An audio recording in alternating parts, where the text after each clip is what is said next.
Elmwood High School was always a bit creepy.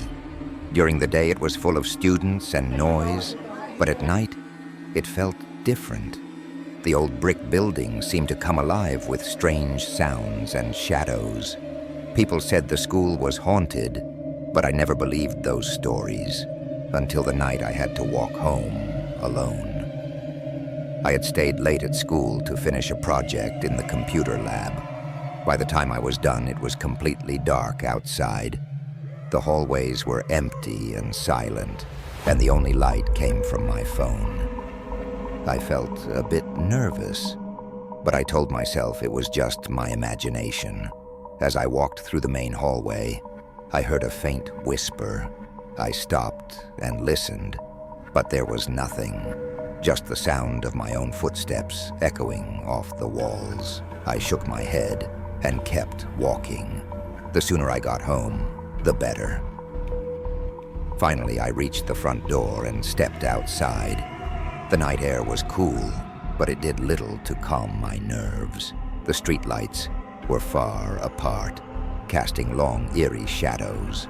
I started walking quickly, my eyes darting around.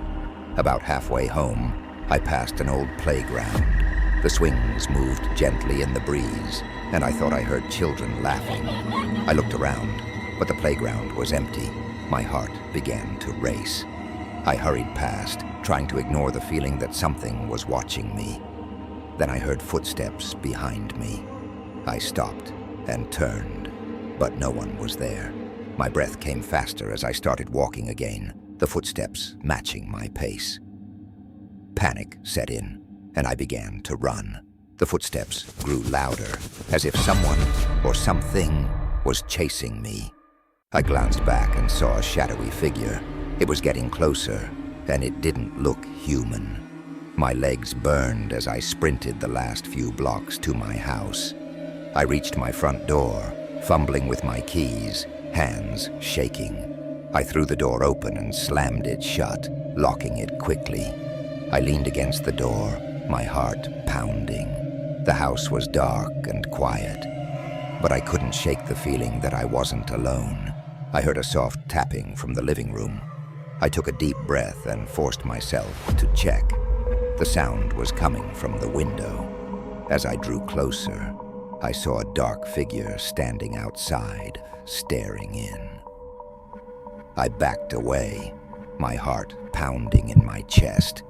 I ran upstairs to my bedroom and locked the door.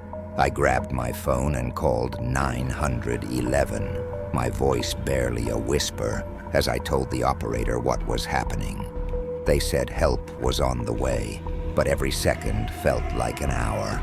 The tapping at my window stopped, but then I heard scratching at my bedroom door. The handle jiggled. I felt a wave of fear and nausea. I backed away, eyes glued to the door, hoping it would stop. Finally, I heard sirens. The scratching stopped, and I heard footsteps retreating. When the police arrived, I rushed downstairs and let them in. They searched the house but found no one. The only evidence was the deep scratches on my bedroom door. The police told me I was safe, but I knew better.